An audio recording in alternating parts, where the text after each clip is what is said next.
Hello everyone, welcome back to my channel. In this video I will show you how to install p4vasp on Linux. And p4vasp is a very powerful visualization and building tool for VASP, and I highly recommend this.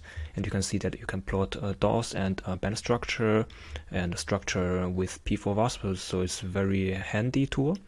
And to install this, we go to the official website of p4vasp and go to download and download the source code here. And we save the file.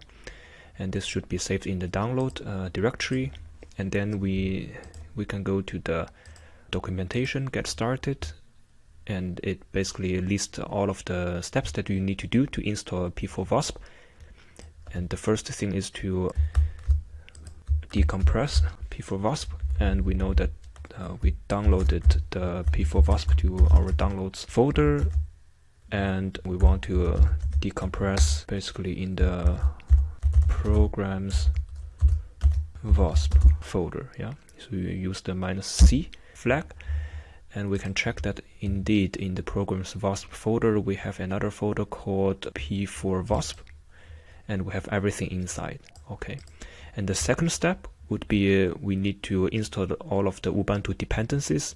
In the install Ubuntu dependencies, so we go to the p4vasp folder and run install Ubuntu dependency.sh. You need the password because it is a sudo apt-get.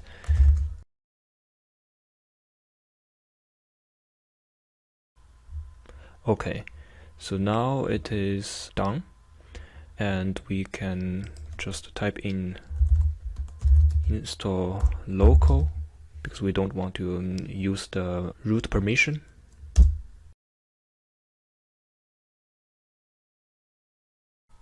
Okay, so now it is finished, and set up the environmental variable to .bashrc.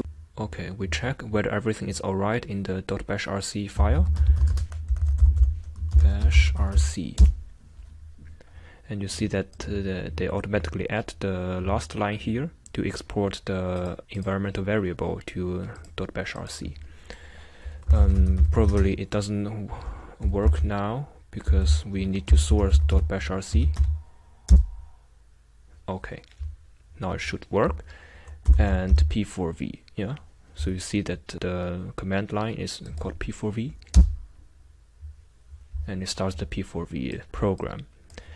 Just as a small demonstration, we can load the system, home, and VASP tutorial, calculations, what we did in the last tutorials, the calculation of water, and you need to select the vasp run.xml.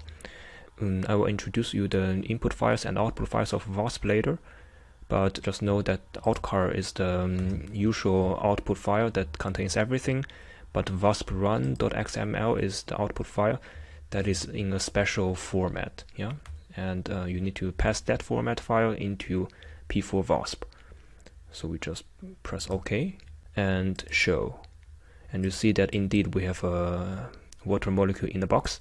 It is separated because we have a periodic boundary condition, and if you move that down 1 unit cell, you will see that that's H2O. We don't have any other calculations, but if you have, that I will show you later, the calculation for bands and tensile states, you can find everything here. Okay, so I have shown you how to compile and how to install p4vasp in Ubuntu, and thank you for watching. If you learned something from my video, I appreciate your like or subscribe to my channel, and I hope to see you next time.